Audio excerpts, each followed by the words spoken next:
نستعين وهو خير المعين وصلى الله على سيدنا محمد وآله الطاهرين۔ میلاد رسول اللہ صلی اللہ علیہ وسلم کی مناسبت سے آپ تمام مسلمین و مؤمنین کی خدمت میں ہدیہ تبریک عرض ہے۔ آج کے دن جس موضوع کا ہم نے انتخاب کیا ہے وہ موضوع نبی صلی اللہ علیہ وسلم کی سیرت کی روشنی میں انسانی زندگی میں دین کا کردار ہے۔ انسانی معاشرے جو اللہ تعالیٰ نے خلق فرمائے ہیں، اگر ان معاشروں کے اندر اللہ تعالیٰ کے قوانین اور انسان کی زندگی کو ملاحظہ کیا جائے تو دین کا ہمیں بہت بنیادی کردار سامنے آتا ہے۔ دین در حقیقت انسان کی خلقت کے اہداف کے عین مطابق ہے۔ ہر دور میں دین کے عنوان سے مختلف آراء رہی ہیں اور ان آراء کی روشنی میں افراد اور مختلف گروہ اور جماعتیں ہمارے سامنے آتی رہی ہیں۔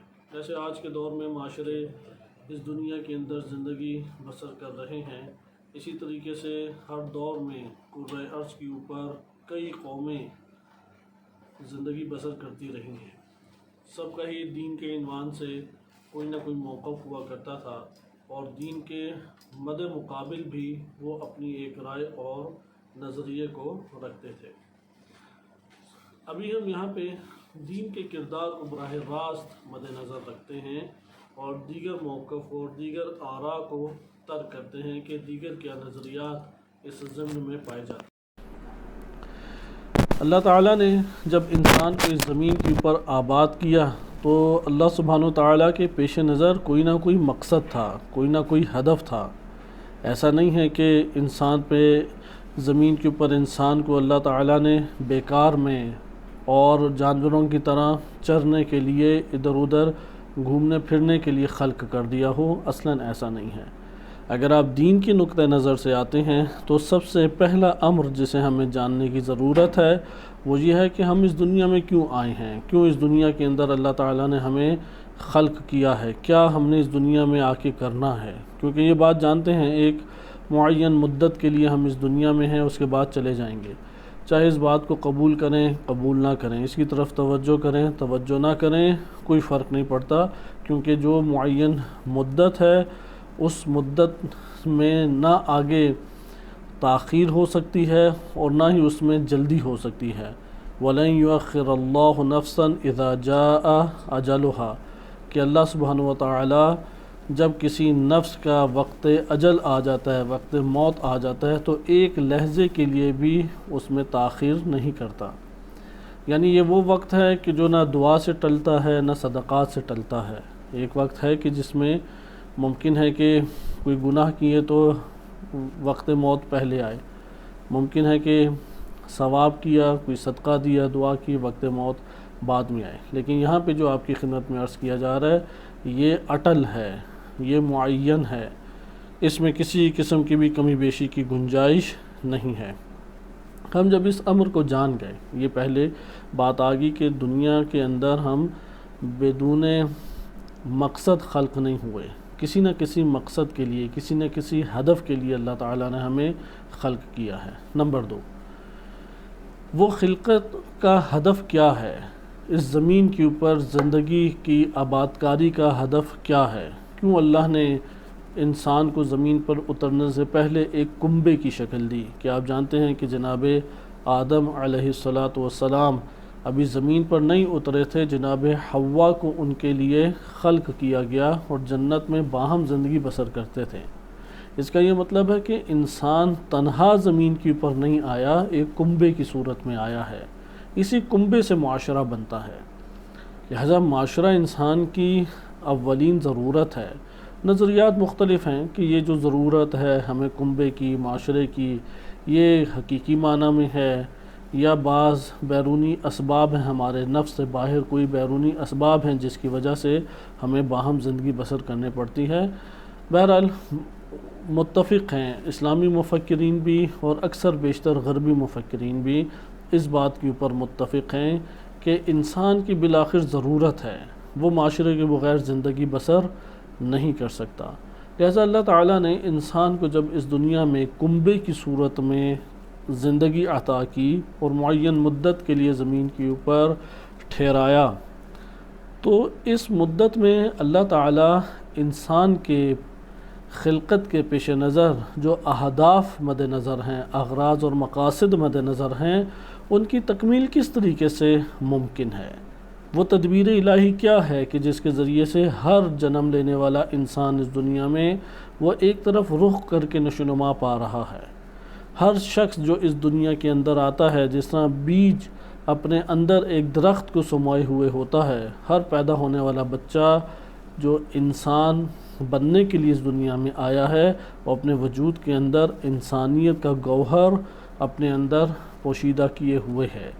اب اس دنیا کے اندر اس کو مختلف حالات اور پلٹوں سے گزرنا ہے، مختلف آزمائشوں سے گزرنا ہے، مختلف طرح طرح کی راستوں سے اور طرح طرح کے امور سے اسے گزرنا پڑے گا، جس کے نتیجے میں اس کے اندر جو کچھ ہے وہ باہر آنا شروع ہو جائے گا۔ بس آپ نے ادھر اب ملاحظہ کیا کہ ہمارے زمین کے اوپر جو خلقت ہے اس کا ایک ہدف ہے۔ نمبر 2، وہ جو ہدف اللہ تعالیٰ نے قرار دیا وہ ابھی آپ کی خدمت میں بیان کیا جائے گا، لیکن اس ہدف کے حصول کے لیے اللہ سبحانہ و تعالیٰ نے زمین کو خلق کیا ہے، یعنی زمین کسی اور مقصد کے لیے خلق نہیں ہے، اس لیے خلق کی ہے تاکہ انسان اس کے اندر اس طریقے سے مختلف طرح کی آزمائشوں سے، مختلف طرح کے ابتلاءات ہیں، مختلف طرح کے امور زندگانی ہیں، ان سے گزرنے کی بنیاد پہ جو باطن میں چھپائے ہوئے ہے اسے آشکار کر دے۔ لہذا ہر انسان اپنی زندگی گزرنے کے ساتھ ساتھ اپنے باطن میں جو چھپائے ہوئے ہے اسے آشکار آہستہ آہستہ کر رہا ہے، یعنی اسے عملاً حاصل کرتا جا رہا ہے۔ یہ جو عملاً اس کا حصول ہے یہ تدبیر الہی کے ماتحت ہے، لہذا اللہ تعالیٰ ہر انسان کی زمین کے اوپر ایک تدبیر کر رہا ہے۔ ایک تدبیر عمومی ہے اور ایک تدبیر خصوصی ہے اللہ تعالیٰ کی۔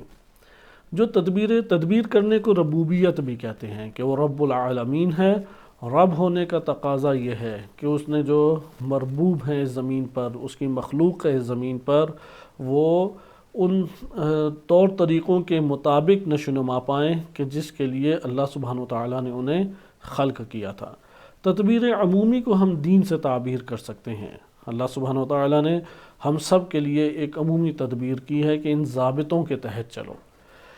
ایک خصوصی تدبیر بھی ہے، کسی کو امیر بنایا، کسی کو غریب بنایا، کوئی صحت مند ہے، کوئی کمزور یا مریض ہے، کوئی چھوٹے قد کا مالک ہے، کوئی لمبے قد کا مالک ہے، کسی کا رنگ روپ ایک طرح کا ہے، کسی کو کسی خطے میں خلق کیا اور رنگ روپ اس کا جدا ہے۔ یہ ایک تدبیر جدا ہے، اس کے فلسفے کو ہماری عقل جو ہے ناقص، وہ ممکن نہیں ہے کہ تمام کے تمام پہلوؤں کو جان لے۔ دین کے بھی تمام پہلو ہمارے لیے قابل گرفت نہیں ہیں عقل کے دوش پر، لیکن کلیات کے زمرے میں یعنی عمومی معانی کو، جامعیت کو ہم جان سکتے ہیں۔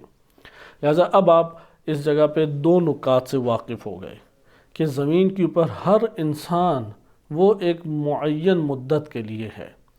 نمبر 2، یہ جو معین مدت کے لیے قرار دیا گیا ہے وہ اس کے وجود کے اندر عملی طور پہ نشوونما کی خاطر ہے۔ جس طرح بیج کو اس لیے بنایا گیا ہے یا خرید کے کسان لاتا ہے تاکہ زمین پر بویا جائے اور اس کے اندر جو درخت پنہا ہے اسے آشکار کیا جائے۔ وہ درخت کئی طرح کا ہو سکتا ہے، ممکن ہے کہ وہ درخت میٹھا ہو، ممکن ہے اس کا پھل کڑوا ہو، ممکن ہے کہ وہ درخت کانٹے دار ہو، ممکن ہے وہ درخت سایہ دار ہو، مختلف طرح کے ہمارے پاس انواع آ سکتی ہیں۔ انسان بھی اسی طریقے سے ہے کہ انسان کے مراحل زندگی ہیں، وہ اندر سے کیا نکلتا ہے یہ وقت اور زمان مستقبل میں آ کے بتاتا ہے۔ بس دوسرا ہمارے پاس نقطہ یہ ہوا کہ زمین ایسی خلق کی ہے کہ اس کے اندر زندگی جیسی بھی بسر کرے گا انسان، جیسا بھی بسر کرے، وہ اپنے باطن کی دوش کے اوپر اسے آشکار کر رہا ہے۔ یہاں پہ ایک سوال دقیق ہو جاتا ہے جس کے جواب کی گنجائش اس جگہ موجود نہیں ہے۔ وہ جو باطن ہے وہ کس نے تحریر کیا ہے؟ ایک باطن تو قرآن نے واضح بتا دیا کہ احسن الخالقین کہہ کے اللہ سبحانہ و تعالیٰ نے بیان فرمایا کہ ہم نے انسان کو خلق کیا، باعنوان انسان خلق کیا۔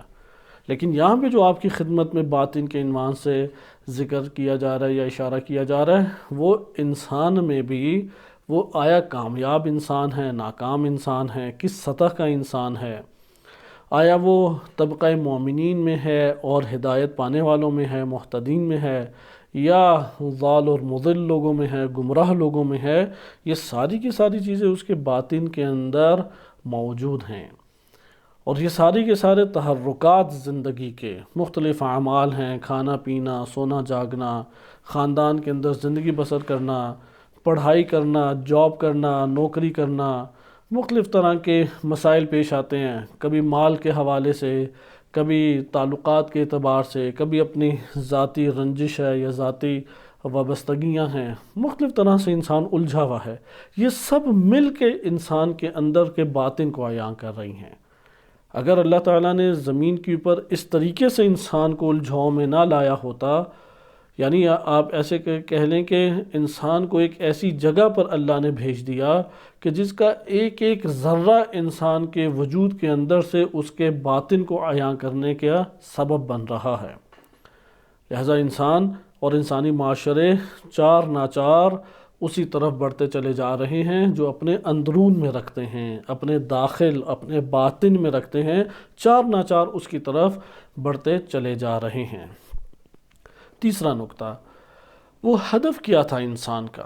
اب باطن کے اندر کیا ہے، انشاءاللہ ابھی ہم کچھ ایک حد تک آگے دیکھیں گے، بہت دقیق اس جگہ پہ ہم نہیں اس کو ملاحظہ کر سکتے، لیکن وہ دین کی حد تک جتنا دین نے ہمیں آشکار کیا ہے ہم اس کی حد تک دیکھ سکتے ہیں، اور پھر سیرت رسول صلی اللہ علیہ وسلم سے استفادہ انشاءاللہ تعالی کریں گے۔ مثلا دیکھنے کی دید، دیکھنے کا انداز، ایک جگہ، ایک معاشرہ، ایک فرد، اس کا انداز ایک دفعہ ہمارا آئینہ ہوتا ہے دیکھنے کے لیے دین، ایک دفعہ آئینہ ہوتا ہے دنیا، ایک دفعہ آئینہ ہوتا ہے ہماری مثلا دوستی یا نفع یا مفاد۔ یہاں پہ دین اسلام آ کے ہمیں کائنات کی ایک خاص رؤیت، خاص انداز میں دیکھنے کا درس دیتا ہے، کس طریقے سے آپ کائنات کو دیکھیں، کس طریقے سے آپ معاشروں کا مطالعہ کریں۔ مثلا آپ ایک علاقے میں رہتے ہیں، ایک گاؤں ہے، ایک شہر ہے، ایک ریاست ہے، ایک ملک ہے، ہم ایک گاؤں، ایک ریاست، ایک ملک سے وابستہ ہیں، سارے معاشرے ہیں، یہ مل کے لوگوں کی باہمی زندگی ایک زندگی کو جنم دے رہی ہے۔ یہ زندگی جب ایک طور پہ جنم پا رہی ہے تو یہ اپنے باطن کی اساس پہ نشو و نما پا رہی ہے، کیونکہ کھانے پینے، سونے جاگنے، نفع نقصان کو دیکھتے ہوئے اپنے امور زندگانی کو منظم کرنا، یہ تو پوری دنیا میں موجود ہے۔ وہ تو ایک طویل عرصے سے جب آدم علیہ السلام تشریف لائے اور تا قیامت انسان اسی طریقے سے زندگی بسر کرے گا، یعنی بھوک کے وقت بھوک لگتی ہے، نیند کے وقت نیند آتی ہے، کچھ کھیل کود انسان چاہتا ہے، تو یہ تو امور زندگی، یہ زندگی کا سرکل، یہ چکر چل ہی رہا ہے۔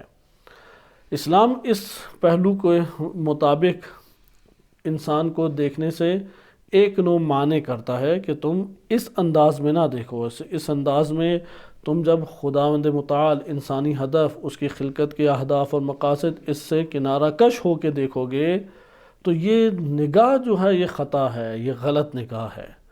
پھر تو تمہیں ایسا ہی نظر آئے گا کہ تم ایک خاندان میں ہو اور تمہارے چند وابستگیاں بہن بھائی ہونے کے ناطے یا بیٹا باپ ہونے کے ناطے، اور معاشرے نے کچھ ذمہ داریاں تمہارے کندھوں میں رکھ دی ہیں، تم ان ذمہ داریوں کو ہی نبھاتے ہوئے اس دنیا سے رخصت ہو جاؤ گے۔ اگر اس طرح سے دیکھیں تو کروڑوں اربوں لوگ اس دنیا سے جا چکے ہیں، لہذا یہ صرف نگاہ رکھنا، اتنی سی نگاہ رکھنا ہمیں فائدہ نہیں دے گا۔ ایک دفعہ آپ اس طور پہ دیکھیں، کنبہ ہے، ایک بچہ پیدا ہو رہا ہے، یا مختلف خاندان ایک ہی کنبے سے بنتے چلے جا رہے ہیں، وہ ایک معاشرے کو، چھوٹے معاشرے کو جنم دیتے ہیں، ان چھوٹے معاشروں سے مل کے بڑے معاشرے وجود میں آ رہے ہیں۔ یہ زندگی کا جو سرکل چل رہا ہے یہ کیوں ہے؟ کیوں ہم ایک خاص انداز میں اس طریقے سے زندگی بسر کریں؟ مثلا میں کیوں لباس پہنوں؟ میں کیوں آداب کی رعایت کروں، میں کیوں دین کو قبول کروں، میں کیوں قیامت کے اوپر عقیدہ رکھوں، کیا مجھے اس کا ثمرہ ہے؟ کیونکہ میں یہ عقائد نہ بھی رکھوں، میں لباس کی رعایت نہ کروں، یعنی جو بدون لباس تفکر رکھنے والے افراد ہیں وہ بھی کھاتے پیتے سوتے جاگتے ہیں، وہ بھی صحت مند اور مریض ہوتے ہیں، وہ بھی ہماری طرح ہی رہ رہے ہیں۔ ایک نہیں، وہ لباس کو بڑی وقت دیتا ہے، اسے عفت و شرم و حیا کا پیکر قرار دیتا ہے، اسے حیوانوں اور انسانوں کے درمیان نقطہ امتیاز قرار دیتا ہے۔ یہ شخص بھی کھاتا پیتا سوتا جاگتا ہے۔ ہمارا اللہ پہ اعتقاد رکھنے سے، قیامت پہ عقیدہ رکھنے سے، نبوت کا اقرار کرنے سے نہ روٹی میں اضافہ ہوتا ہے اور نہ نیند بہتر آ جاتی ہے، اور نہ کوئی اور دنیا میں ہم مادی اور ظاہری اثر دیکھ رہے ہیں۔ جب ہم اس طرح سے نگاہ رکھیں تو عجیب سا ایک اضطراب ہمیں دنیا میں نظر آئے گا، بے مقصد بے ہدف زندگی۔ کوئی کسی کا بھی قائل ہو جائے، ٹھیک ہے، آپ کو اپنی صحت چاہیے، آپ کو اپنی تمنائیں اور آرزوؤں کا پورا کرنا چاہیے، آپ کی اپنی شہوات ہیں، اپنی اغراض ہیں، مقاصد ہیں، مفادات ہیں، بس اسے حاصل کریں۔ لہٰذا آپ نے ملاحظہ کیا کہ یہ تفکر انسان کے لیے ایک تو اندر سے ہلاک کرتا ہے، وہ جو باطن ہے اس کو تباہ کرتا ہے۔ نمبر دو، اگر اس نگاہ سے ہم کائنات کا مشاہدہ کرنا شروع کر دیں تو اس کے انتہائی خطرناک نتائج سامنے آتے ہیں کہ ابھی ہم جب دین کے عنوان سے وارد ہوں گے تو پھر مقایسہ سامنے آئے گا۔ لہٰذا یہاں پہ صرف یہ جو دو نکات تیسرے نقطے پہ داخل ہونے سے پہلے صرف یہ توجہ آپ کی مبذول کرائی جائے کہ ہم اس طرح کی گفتگو کے بعد حد اقل کم سے کم یہ اتنا تو کریں کہ کائنات کو دیکھنے کا زاویہ ہمارا تبدیل ہو جائے، سوچنے کا انداز تھوڑا سا تبدیل ہو۔ اب ہم فقط اس اعتبار سے نہ دیکھیں کہ یہ میرا بیٹا، بھائی، بہن، یا میرا باپ اور ماں اور اس طرح سے دیگر رشتہ داریاں یا علاقائیت اور قومیت کی اساس کے اوپر نگاہ رکھیں، ہم اس فقط زاویے سے نہ دیکھیں، اس زاویے سے دیکھیں ایک مخلوق ہے زمین کے اوپر، وہ ایک معین مدت کے لیے آئی ہے، کوئی تو ہدف ہوگا کہ جس کے لیے یہ خلق ہوئی ہے۔ میرا بھی اسی صنف سے تعلق ہے جسے انسان کہا جاتا ہے۔ کیوں یہ اس دنیا میں آیا؟ کیوں موت کا شکار ہو رہا ہے؟ کیوں یہ دنیا ابدی نہیں ہے؟ کیوں دائمی نہیں ہے؟ کیوں تکلیفیں ہیں اس دنیا میں؟ کیوں رنجش، غم، دکھ، حزن یہ رکھ دیے گئے ہیں؟ لہذا جب آپ اس زاویے سے دیکھیں گے تو یہاں پہ جوابات تلاش کریں گے، اور زمانہ حال سے، یعنی وجود زمین اور زمین پر زندگی، اگر اس زندگی کو زبان حال دے دیں آپ، یہ خود اپنی داستان سنا رہی ہے، یہ زمین خود اپنے وجود کی کہانی کو بیان کر رہی ہے۔ یہ جو ہمیں اللہ نے زندگی عطا کی ہے، اور یہ جو معین مدت کے درمیان ہم مختلف مراحل زندگی کے کاٹتے ہیں کہ بچپنا ہے، پھر نوجوانی ہے، جوانی ہے، پھر ادھیڑ عمر ہے، بڑھاپا ہے، یہ جو ہم مختلف مراحل گزارتے ہیں، یہ سارے کے سارے اپنے وجود سے زبان حال کی روشنی میں آپ کو پیغام دے رہے ہیں۔ ان میں سے یہی پہلا پیغام ہے کہ تم بے ہدف اس دنیا میں نہیں آئے، تمہارا کوئی ہدف ہے، تمہارا کوئی مقصد ہے، اور اس کی طرف چار ناچار تم جا ہی رہے ہو۔ نمبر دو، وہ جو تم حاصل کر رہے ہو وہ باطن کی اساس پر ہے۔ ظاہر کو جو تم دیکھ رہے ہو یہ تو ایک خاص تدبیر اور خاص حکمت کے تحت تقسیم کر دی گئی ہے، وہ سارے یکساں ہو ہی نہیں سکتے، نہ صلاحیتوں کے اعتبار سے، نہ گھرانوں کے اعتبار سے، نہ زمین کے خطوں کے اعتبار سے، نہ نعمات کے ملنے یا نعمات کے چھن جانے یا سلب ہونے کے اعتبار سے۔ یہ تدبیر خاص ہے، یہ میں اور آپ نہیں ہر ایک کے فلسفے کو جان سکتے۔ لہٰذا یہ جو مرحلہ ہے تدبیر خاص، وہ ہمیں معلوم ہے کہ ہر کوئی بہرحال کسی نہ کسی جگہ پہ پیدائش ہو رہی ہے، اور اسی خطے میں اور اسی جگہ پہ یا زندگی کی آسانیوں کے ساتھ یا تلخیوں کے ساتھ پل بڑھ رہا ہے۔ لیکن دوسرا نقطہ ہم جان سکتے ہیں، یہ تدبیر خاص یہ ہمارے لیے سخت ہے، مشکل ہے، بہت جزیات کی صورت میں ہے۔ لیکن جب آپ یہ بات جان گئے کہ خلقت کا کوئی ہدف ہے، تو یہ بات بھی آپ جان گئے اس جگہ پر کہ ہم خلقت کے اس ہدف کو، وہ ہدف ہمارے باطن میں متعین ہو رہا ہے، اور باطن یہ دنیا کے جتنے تحرکات ہیں جتنے بھی ہم اعمال انجام دے رہے ہیں، حتیٰ ہمارا کھانا پینا، سونا جاگنا، حتیٰ کہ ہمارا اپنے خاندان اور گھرانے کے ساتھ اٹھنا بیٹھنا، ہمارا تنہائیوں میں یا زحمت اٹھانا یا تنہائیوں میں اپنی لذات اور شہوات کو پورا کرنا، ہر چیز باطن کو آشکار کر رہی ہے۔ یعنی ہر ذرہ کائنات کا اس طریقے سے ہمارے اندر ایک دباؤ کو ایجاد کر رہا ہے کہ جس طرح سے ہم باطن سے وہ چیز سامنے آ جائے۔ جس طرح دودھ کو آگ گھیر لیتی ہے تو چاروں طرف سے اس کو گھیر کے اس کے ذرات کو ایسی گرمائش دیتی ہے کہ اس کے اوپر مثلا جھاگ بن آئے۔ یا بیج وہ جب زمین کے اندھیریوں میں جاتا ہے تو چاروں طرف سے زمین اسے گھیر کے اس طریقے سے اس کے ساتھ ایک رد عمل انجام دیتی ہیں کہ اس کے باطن کے اندر سے وہ پودا نکل آئے کہ جو اس کے باطن میں موجود ہے۔ یہ زندگی بھی اسی طریقے سے انسان زندگی میں اس طریقے سے گھرا ہوا ہے کہ ہر طرف سے اس کو اس طریقے سے دباؤ پڑ رہا ہے۔ کبھی نعمت کا دباؤ ہے، کبھی سلب نعمت کا دباؤ ہے، کبھی راحت کے لمحات اس کے اوپر ایک دباؤ کو ایجاد کر رہے ہیں اس کے اندر، اور کبھی تلخیاں ہیں، مصیبتیں ہیں، حزن و اندوہ، غم و اندوہ ہے۔ لیکن کیا نکلے گا؟ جس طرح بیج کے اندر سے جو اندر ہوتا ہے وہی پودا نکلے گا، اسی طریقے سے جو اس نے اپنے اندر حاصل کیا ہے، اپنے اندر اس نے جس کو جنم دیا ہے وہی باہر آ کے رہے گا۔ لہذا نعمتیں بھی اندر کو باہر نکالنے کے لیے ہیں اور مصیبتیں بھی اندر کو باہر نکالنے کے لیے ہیں۔ نمبر 3 کہ اللہ تعالیٰ نے پھر اس ہدف انسان کے لیے رکھا کیا ہے، وہ جو باطن کے اندر ہے وہ کیسے تشکیل پا رہا ہے۔ باطن کے اندر اللہ نے فطرت رکھی، اللہ کی طرف سے خیر آیا۔ یہ دین نے آ کے بیان کیا کہ فطرت تمہارے اندر اللہ نے رکھی ہے، کہ فطرت اللہ التی فطر الناس علیہا لا تبدیل لخلق اللہ، کہ اللہ کی وہ فطرت جس کے اوپر انسانوں کو اللہ نے، لوگوں کو خلق کیا ہے، یعنی ایک ماڈل میں اللہ نے باطنی طور پہ ڈھال دیا۔ اب اگر اس ماڈل کی اور اس فطرت کی ہم نے رعایت کی، اسی کے مطابق زندگی بسر کی، تو پھر تو حتماً و حتماً اندر سے انسان نکلے گا، کوئی اور نہیں نکل سکتا۔ جیسے بیج کے اندر سے حتماً و حتماً سیب کا بیج ہے تو سیب نکلے گا، آڑو نہیں نکلے گا۔ گندم کا بیج ہے تو گندم نکلے گی، اس سے کوئی کدو یا بینگن نہیں نکلے گا۔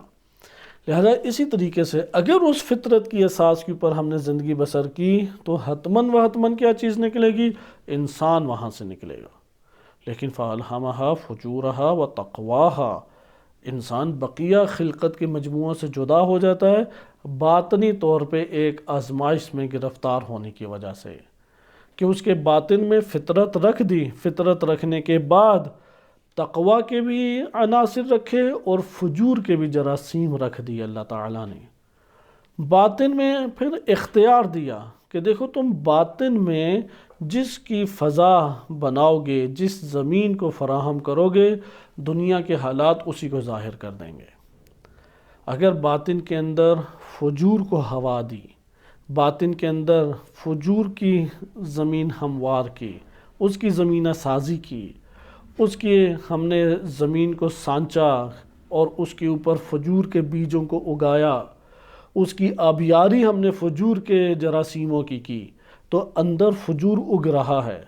اب اندر جو فجور اگ رہا ہے وہ نہیں ہمیں دکھائی دے رہا، وہ بھی ظاہر نہیں ہو رہا، کیونکہ اگلا جہان اس دنیا کی اساس پر ہے۔ یہ ذہن نشین رکھنا چاہیے، یہ دنیا نہیں ہے، اگلا جہان بھی نہیں ہے، یہ دنیا کی اساس کے اوپر اگلا جہان ہمیں میسر آئے گا۔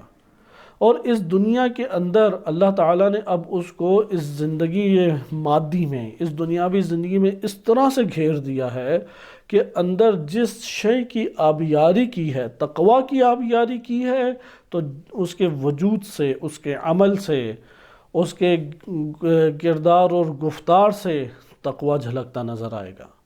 تقوی وہ ظاہر کرے گا، تقوی کو وہ جنم دے گا، کیونکہ اگایا تقوی کو ہے۔ اگر فجور کو اگایا ہے تو فجور کو جنم دے گا، فجور کو ہی وہ پھر اپنے سامنے دیکھے گا، فجور ہی وہ کاٹے گا۔ یہ دنیا کی زندگی اس طور پہ ہے، وہ باطن کو آشکار کرنے کے لیے ہے۔ اس لیے یہ دنیا کی زندگی رہنے کے قابل اللہ نے نہیں بنائی، اللہ سبحانہ و تعالیٰ نے گزرنے کے قابل بنائی ہے، استفادہ کر کے چھوڑ دینے کے قابل اللہ تعالیٰ نے اسے بنایا ہے۔ بس تیسرا ہمیں ہدف پتہ لگ گیا کہ ہمارے اندر فطرت رکھ دی، لیکن فطرت کی سرزمین کے اوپر اللہ سبحانہ و تعالیٰ نے تقوی اور فجور دونوں کو الہام کر دیا، اور پھر فرمایا قد افلح من زکاہا وقد خاب من دساہا، کہ جس نے تزکیہ نفس کیا یعنی جراثیم فجور کو دبا دیا، جراثیم فجور کی فضا کو آمادہ اپنے باطن میں نہیں کرنے دیا، تو یہاں پہ یہ کامیاب ہے۔ اور جس نے فجور کے عناصر کی فضا اپنے اندر وہ ہموار کر دی، اس نے اپنے نفس کو خود ہی برباد کر دیا۔ یا ایک اور آیت میں آتا ہے قد افلح من تزکا، جس نے تزکیہ کیا وہی کامیاب ہے، کیونکہ حقیقت میں تو وہی کامیاب ہے جو زندگی کے امور ہیں، کہ دنیا کی زندگی میں ہم سب کا بدن جو جکڑا ہوا ہے، یہ تو تدبیر خاص کی بنیاد پر ہے، وہ تو ہمارے عمل کی بنیاد پر نہیں ہے، وہ تو ہماری چاہت کی بنیاد پر نہیں ہے۔ ہم میں سے ہر بندہ ایک خاص اللہ کی تدبیر کے دائرے میں ہے، وہ اللہ سبحانہ و تعالیٰ اس کی حکمت جانتا ہے۔ اس لیے اگر کوئی امیر گھرانے میں پیدا ہوتا ہے، وہ کیوں امیر گھرانے میں پیدا ہوا، اس کا کوئی جواب آپ کے پاس نہیں ہے، ہاں رب العالمین کے پاس ہے۔ اسی طریقے سے کیوں غریب گھرانے میں پیدا ہوا، کیوں اپاہج پیدا ہوا، کیوں مریض پیدا ہوا، کیوں صحت مند ہے، کیوں فلاں بڑا ذہین ہے، کیوں اس کی رنگت بہت اچھی نہیں ہے، کیوں بہت اچھی رنگت ہے، یہ تدبیر خاص کی چیزیں یہ تو اللہ تعالیٰ نے عطا کی اس دنیا میں، اس میں تو سب چیزوں میں ہمارا اختیار نہیں ہے۔ یہ دنیا کی زندگی کے جو الجھاؤ میں ہمیں الجھا دیا گیا ہے، یہ اللہ سبحانہ و تعالیٰ کی خاص حکمت ہے، لہٰذا اس سے تو ہم باہر نہیں جا سکتے۔ اب اس کے ذریعے سے ہمارا باطن ہمارے اختیار میں ہے، اس باطن کی اساس کے اوپر ہمارے یہ جو زندگی کے الجھاؤ ہیں، یہ ہمیں کامیاب یا ناکام انسان کے اعتبار سے متعارف کرائے گی۔ کامیاب انسان وہ نہیں ہے کہ جو بہت امیر ہے، کامیاب انسان نہیں ہے جو لیڈر یا سیاستدان بن گیا، جو شہرت پا گیا وہ کامیاب نہیں ہے، جو مجتہد بن گیا، جو انقلابی لیڈر بن گیا، کوئی بسیجی بن گیا، فلاں مجاہد بن گیا، کوئی فقیہ بن گیا، مفسر ہے، قاری ہے، حافظ ہے، عالم، کوئی بھی ٹائٹل نہیں آئے، قرآن نے ایک کی بھی بات نہیں کی۔ قرآن نے قد افلح من زکاہا، جس نے اپنے نفس کے اندر تزکیہ کیا وہ کامیاب ہے، وہ فلاح یافتہ ہے، وہ فلاح پا گیا۔ ممکن ہے کہ ایک فقیہ ہو، وہ زندگی کے اس طرح سے الجھاؤں میں گھرا ہوا ہے کہ اس فقیہ نے علم کو تو اپنے اندر آباد کیا، امکان رکھتا ہے کہ وہاں پہ وہ فجور کی زمین کو ہموار کر دے، بالآخر اپنے قد کاٹھ زندگی کے دن گزارنے کے ساتھ ساتھ فجور عیاں ہو جائے گا۔ ہم سمجھتے تھے کہ یہ بڑا عالم ہے، پتہ لگا نہیں یہ تو بہت بڑا فاجر ہے۔ یہ بھی ہو سکتا ہے ایک عام بندہ ہے، ہم سمجھتے تھے جاہل ہے، اجڑ ہے، گوار ہے، کوئی پڑھا ہی نہیں ہے، نہ اسکول پڑھا ہے، نہ مدرسہ پڑھا ہے، لیکن اندر تقوی کی آبیاری کی، آداب سے واقف تھا، اخلاقیات سے واقف تھا، اپنے اندر بڑی خوبصورت آبیاری کی زمانے نے بتایا۔ وہ جو زمانے نے بتایا کیا مطلب؟ زندگی کے امور میں اس طرح الجھا ہوا ہے کہ یہ سب زندگی کے امور اس کے وجود کے اندر سے ایک انسان، ایک آدمی، فرزند آدم کو جنم دے کے باہر نکال رہا ہے۔ اس لیے یہ بیانات ہمارے پاس آیات روایات میں وافر مقدار میں ہیں۔ بس اب ہمیں تیسری نقطے میں یہ بھی بات پتہ لگ گئی کہ اختیار در حقیقت ہمیں باطن کے اوپر ہے، یہ جو ظاہر ہے اس کے اوپر تو ہمارا کل اختیار نہیں ہے۔ یعنی ظاہر میں جو زندگی کے الجھاؤ ہیں، زندگی کی پیچیدگیاں ہیں، کہیں وسعت رزق ہے، کبھی تنگی رزق ہے۔ ایک وقت تھا بڑے صحت مند تھے، چاقو چوبند تھے، ایک وقت آیا کہ اب مریض ہیں، اب عمر ڈھل رہی ہے، اب ہاتھ میں کچھ بھی نہیں ہے۔ لہٰذا یہ جو زندگی کے پیچ و تاب ہیں، یہ جو زندگی کی سیدھی اور ٹیڑھی راہیں ہیں، یہ ہمارے لیے کیوں اللہ تعالیٰ نے قرار دی ہیں؟ تاکہ باطن عیاں ہو جائے۔ ایک ہی راہ کے اوپر ہوتا باطن عیاں نہ ہوتا۔ مثلا ایک بندہ ہے، اس کو ہمیشہ کھانے پینے کے لیے وافر مقدار میسر آئی ہے، اس کو زندگی بسر کرنے کی تمام نعمات میسر ہیں، گرمیوں میں گرمی بھگانے کے وسائل ہیں، سردیوں میں سردی دور کرنے کے اس کے پاس وسائل مہیا ہیں، صبر کی قوت اس کے نفس میں کب جنم لیتی؟ یہ تو پتہ تھا صبر کا عنصر ہے، لیکن صبر کا عنصر نعمتوں میں تو جلوہ گر نہیں ہوتا۔ صبر کا پودا نفس کے اندر نعمتوں کے ذریعے سے تو نہیں پروان چڑھتا، بالآخر انسان کا جسم ہے، بالآخر انسان کو اندرونی آزمائشیں ہیں، اندرونی اضطراب ہے، پریشانیاں ہیں، ٹینشن ہیں، وہ اس کے حوالے ہوگا اور وہاں پہ اپنے نفس کی پر ضبط کرے گا، تو یہاں سے سرزمین روح اور نفس کے اوپر وہ جو بیج پڑا ہوا تھا صبر کا، اس کی فضا قائم ہوگی اور آہستہ آہستہ وہ نشو و نما پانے لگ جائے گا۔ اسی طرح توکل کا بیج ہے، شکر کا بیج اندر موجود ہے، شجاعت کا بیج اندر موجود ہے۔ یہ اخلاق فاضلہ کہلاتے ہیں۔ ایک اخلاق رذیلہ ہیں، بزدل بھی ہے، غیرت بھی اس کے اندر نہیں، جسے بے غیرت کہتے ہیں۔ اسی طریقے سے کنجوس ہے، بخیل ہے، حب النفس رکھتا ہے، حب الدنیا رکھتا ہے، کئی طرح کی عناصر، خطرناک عناصر رکھتا ہے۔ ممکن ہے کہ اپنے اندر اس نے اس طرح خواہشات کو پالا، اس طرح سے تمناؤں اور آرزوؤں کو پالا کہ اندر ہر ٹائم اسی کی آبیاری کر رہا ہے، اندر تناور درخت بخل کا بن چکا ہے۔ اب باہر اس کے پاس پیسہ ہی نہیں آیا تھا، ایک وقت آتا ہے پیسہ آ جاتا ہے، یا ممکن ہے فقیر ہی ہو لیکن وہ فقر میں بھی 1 روپیہ صدقہ دے سکتا ہے، لیکن وہ جو بخل ہے وہ 1 روپے کے صدقے کی بھی گنجائش اس کے لیے پیدا نہیں ہونے دیتا۔ وہ یہی رونے روتا رہ جاتا ہے اپنے وجود میں کہ میں تو غریب ہوں، میں فقیر ہوں، نہ کھانے کے لیے کچھ، نہ پہننے کے لیے کچھ۔ ایک تو بے صبرہ ہے شکایات کر کر کے، نمبر 2 وہ واقف نہیں ہے کہ اس نے اپنے وجود میں در حقیقت عناصر کو جنم دینا ہے۔ اللہ سبحانہ و تعالیٰ کی بارگاہ میں فرق نہیں پڑتا 1 کروڑ روپے کسی نے دیے ہیں یا 1 روپیہ کسی نے دیا ہے۔ اگر کسی کے پاس 1 روپے کی استطاعت ہے 1 روپیہ دے، 1 کروڑ کی استطاعت ہے 1 کروڑ روپیہ دے۔ ہاں البتہ یہ ضرور دیکھا جائے گا، کیونکہ اندر کی اساس پر ہے۔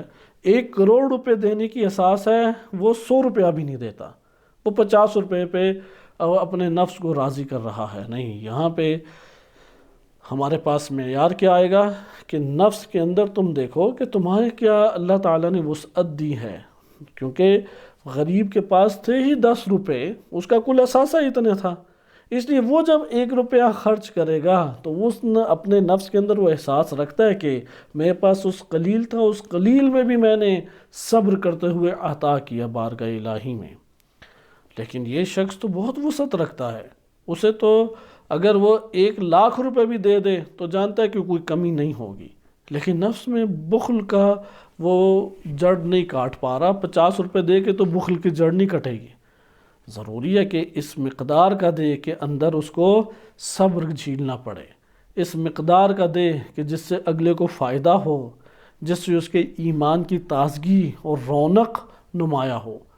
لہذا یہ ساری کی ساری چیزیں پھر زندگی کے الجھاؤ اور اس کی مقدار اس کے مطابق ہوتی ہیں۔ بہرحال ہر بندے کو اللہ سبحانہ وتعالی اس دنیا میں اس کی طرف کھینچ کے لے کے آ رہا ہے، ایسی تدبیریں کھینچ کے لے کے آ رہا ہے جو اس نے باطن کے اندر اگایا ہے۔ بس تیسرا ہمیں یہ پتہ لگ گیا کہ فطرت ہے، اور فطرت کے اوپر ایک آبیاری کر کے بیج پھینک دیے گئے، تقوی کے، فجور کے، پھر اختیار دیا تم ان میں سے کس کو ترویج دو گے، تم کس کی آبیاری کرو گے، کس کو سینچو گے، کس کو نشو و نما دو گے۔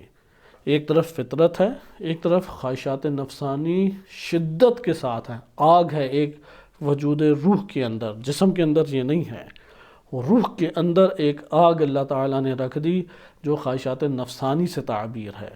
ایک طرف فطرت اور عقل کو اللہ تعالیٰ نے رکھ دیا، اور یہاں پہ اب عناصر اللہ سبحانہ و تعالیٰ نے پھینک دیے بیج، تقوی کے بھی اور فجور کے بھی، فَأَلْهَمَهَا فُجُورَهَا وَتَقْوَاهَا، دونوں کی تعلیم دے دی۔ آگ جو ہے خواہشات نفسانی کی وہ چل جائے تو یہاں پہ گویا کہ آپ نے کھیت کے اندر جو بیجوں کی آبیاری کی ہے اور نشو و نما دی اور فضا قائم کی ہے وہ فجور کی تھی۔ ہاں اگر اس آگ سے استفادہ کیا عقل اور فطرت کو غلبہ دے کے، تقوی یہاں سے سامنے آئے گا، کیونکہ ہر چیز اعتدال کے اندر رکھی انسان جنم لیتا ہے۔ اعتدال کے دامن سے یا اس کے دائرے سے نکال دیا تو دنیا کے ظاہری ٹائٹل، وہ کوئی بھی متقی کا ٹائٹل رکھ دیں، مجتہد کا ٹائٹل رکھ دیں، مجاہد کا ٹائٹل رکھ دیں، شہید کا، غازی کا، حافظ کا، کوئی بھی ٹائٹل رکھ دیں، اگر اندر فجور ہے تو باہر کے ٹائٹل ہمیں فائدہ نہیں دیں گے، اور وہ عیاں ہو جائے گا۔ وہ موت کا وقت آئے گا، موت تک نہیں عیاں ہوتا، یوم تبلی السرائر، اگلا جہان تو ہے ہی، وہ ستر کا نہیں ہے، وہ اسرار سے پردہ اٹھانے کا ہے، بے نقاب کرنے کا اگلا جہان ہے، بالآخر بے نقاب ہو جائے گا۔ چوتھا امر کہ اب پیچیدگی تو پیدا ہو گئی، کیونکہ ہر انسان، چونکہ انسانوں سے جب معاشرے بنتے ہیں تو پھر معاشروں کا ایک باطن بنتا ہے، اسے ذہن نشین کرنا چاہیے کہ باطن ایک معاشرے کا بنتا ہے۔ آخر نبی صلی اللہ علیہ وسلم کے کرۂ ارض کے اوپر اللہ سبحانہ وتعالیٰ کی محبوب ترین جگہ وہ بیت اللہ ہے۔ تمام مسلمین اور اسلام سے پہلے بھی دیگر ادیان والے اس کے تقدس کے قائل تھے، لیکن نبی صلی اللہ علیہ وسلم اسی جگہ کو چھوڑ کے ہجرت کر کے مدینہ تشریف لے آتے ہیں، یعنی مکہ کی سرزمین بیت اللہ کو چھوڑ کے اور ترک کر کے مدینہ آ کے معاشرے کو آباد کرتے ہیں۔ کیوں؟ کیونکہ مکہ کے اندر ایک ایسا معاشرہ آباد تھا کہ جو اپنے باطن میں کفر کو چاہ رہا ہے، شرک کو چاہ رہا ہے، جحود کو، ضلالت کو، گمراہی کو، انحراف کو، اس کو طلب کر رہا ہے، اس کو پورے معاشرے نے اپنے باطن کے اوپر اگایا ہوا ہے۔ لہذا وہاں پہ نبی صلی اللہ علیہ وسلم اور مومنین، ان کے لیے گنجائش نہیں ہے ایسے معاشرے میں، یہ بالفاظ دیگر وہ اس معاشرے میں فٹ نہیں ہو سکتے، کیونکہ مومن ہیں۔ آج کے دور میں تو فرق نہیں پڑتا کہ بلاد کفر چلے جائیں، کوئی مسئلہ ہی نہیں ہے، وہ فٹ ہو جاتے ہیں، وہ ایڈجسٹ ہو جاتے ہیں ادھر۔ ان سے پوچھنا کوئی مسئلہ، کہتے ہیں نہیں کوئی مسئلہ نہیں، ہم تو آرام سے ایڈجسٹ ہو گئے۔ یہ ان کا ایڈجسٹ ہونا ہی تعجب آور ہے، کیسے گندگی کے ساتھ شفافیت ایڈجسٹ ہو سکتی ہے؟ یہ دو متضاد چیزیں ہیں۔ وہاں سے ہجرت کی، اسی لیے فقہی احکام بھی مکتب اہل بیت علیہ السلام میں یہ ہیں کہ بلاد کفر آپ بلا وجہ ہجرت نہیں کر سکتے، مجبور ہو گئے ہیں کسی امر کی وجہ سے تو جا سکتے ہیں۔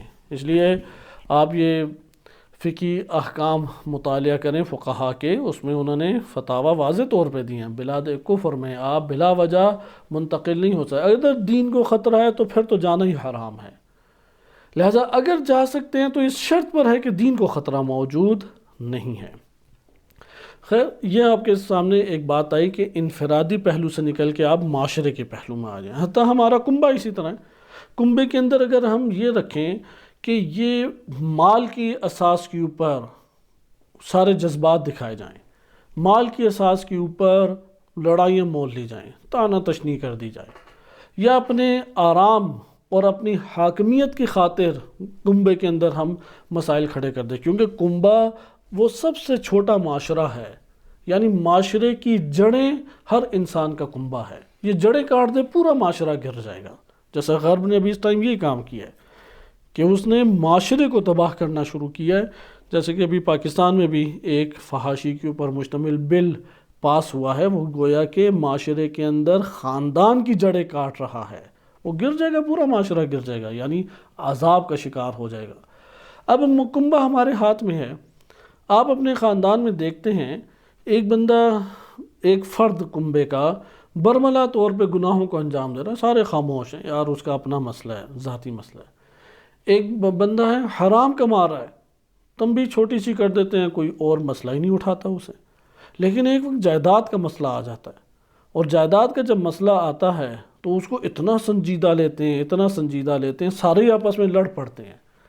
بس آپ نے جب مال کی خاطر اتنی سنجیدگی دکھائی کہ آپس میں اختلاف کو ایجاد کر کے دوریاں پیدا کرنے اور انتشار اور افتراق اور گروہ بندی کے اوپر آپ پہنچ جائیں، تو اس کا یہ مطلب ہے ہم نے اپنے باطن کی اساس حب المال پہ رکھی تھی، نہ کہ انسان حب الانسانیت پہ رکھی تھی۔ حب انسانیت کی پر اگر ہم نے اساس رکھی ہوتی، کوئی عفو درگزر کر جاتا، کوئی شخصی مسائل کے اوپر نظر انداز کر جاتا، لڑائی جھگڑے کو وجود میں نہ آنے دیتا، بخشش اس سے ظاہر ہوتی۔ لہٰذا آپ نے ملاحظہ کیا کہ ایمان اور کفر اس اساس کے اوپر اگر جھگڑا جنم لے لے، یہاں پہ ہم کہیں گے حب الایمان تھا ان کے اندر، یہ ٹکرا گیا اس بندے سے اور اس نے اپنے کنبے کے اندر ایک اختلاف کو ایمان اور کفر کی اساس کے اوپر جنم دیا۔ جیسا کہ نہج بلاغہ میں امیر المومنین علیہ السلام نے یہی معاویہ ابن ابی سفیان کو خط لکھا کہ تم نے قبیلے کے اتحاد اور اتفاق کی باتیں کی ہیں، تو تمہیں یہ معلوم ہونا چاہیے کہ تم لوگ ہم ایمان کے اوپر تھے اور تم لوگ کفر کے اوپر تھے، یہاں سے افتراق پڑا، یہاں سے اختلاف پڑا۔ لہذا اگر ہنگامہ برپا ہو ایک کنبے کے اندر ایمان اور کفر کی اساس کے اوپر، یہاں پہ آپ دیکھیں گے کہ اس کنبے کا جو باطن ہے وہ ایمان کی اساس پر نشو نما پائے گا یا کفر کی اساس میں نشو نما پائے گا۔ لہذا یہ جو تیسرا پہلو ہے اس کو اسی انداز میں دیکھیں کہ ایک کنبہ کس اساس کے اوپر سامنے آتا ہے، اور انبیاء علیہ السلام و ائمہ اطہار علیہ السلام کے خاندانوں کو بھی آپ دیکھیں، انہوں نے کس اساس کے اوپر اپنے قریبی سے قریبی فرد کو اختلاف کی اساس کے اوپر جدا شمار کیا، نہ کہ حقوق کے اعتبار سے، حقوق پورے انہوں نے دیے، جھگڑا بھی نہیں انہوں نے کیا، لیکن اس کے خلاف آواز اٹھائی، اس کے نظریات، اس کے افکار، اس سے اختلاف کو جنم دیا۔ جیسے جناب نوح و لوط علیہ السلام ہیں، دونوں کی ازواج کو قرآن نے مذمت کی ہے، چھپائے ہوئے تھے اپنے نفاق کو، اس لیے انبیاء علیہ السلام، ان دونوں انبیاء نے بھی اپنی زندگی میں اپنی ازواج کو نہیں چھیڑا کیونکہ نفاق کو چھپائے ہوئے تھے۔ اللہ تعالیٰ نے ظاہر کر دیا، لیکن بیٹے نے جب ظاہر کیا، نوح علیہ السلام کے بیٹے نے، اب نوح چاہتے تھے کہ آ جائے کشتی نجات میں، لیکن اللہ تعالیٰ نے فرمایا لیس من اہلک، بس ایمان ہے کہ جو اس قابل انسان کو کرتا ہے کہ تم اپنے کنبے میں، اپنی زندگی میں، اپنے خطے میں اس اساس کی بنیاد کے اوپر ایمان کفر سے جب ٹکراؤ اور تعارض ہو، اس اساس کے اوپر تم جدائی پیدا کر سکتے ہو۔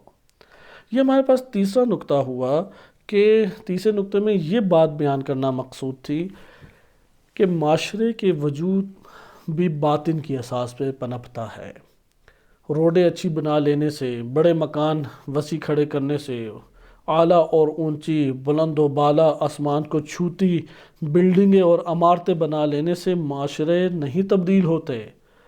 معاشروں کی تبدیلی باطن کی اساس کے اوپر ہے۔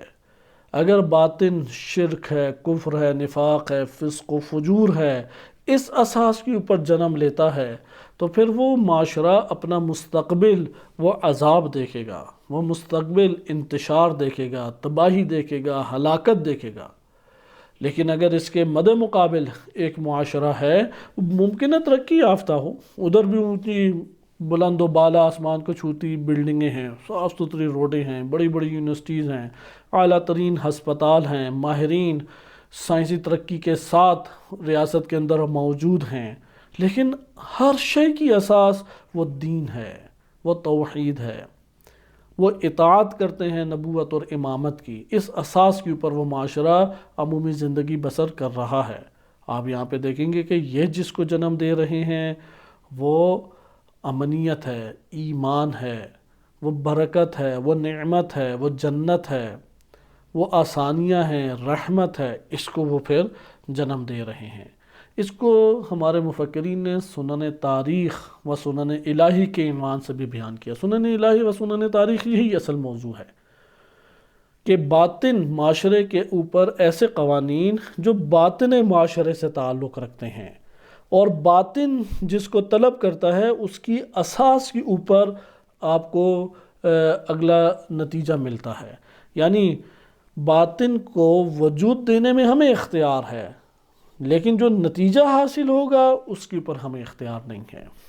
یعنی آگ جلانا اور پانی کے برتن کے اوپر رکھنا ہمیں اختیار ہے، لیکن آگ 100 درجہ حرارت تک پہنچ جائے اور پانی ابلے نہ ابلے میرے اور آپ کے اختیار میں نہیں ہے۔ ایک سرا ہمارے ہاتھ میں ہے، دوسرا ہمارے ہاتھ میں نہیں ہے۔ یہ آپ تیسرے نقطے کو سمجھے۔ چوتھا نقطہ، اب اللہ تعالیٰ کی کیا ارادہ اللہ سبحانہ وتعالیٰ کی مشیت و اللہ کا ارادہ کیا ہے؟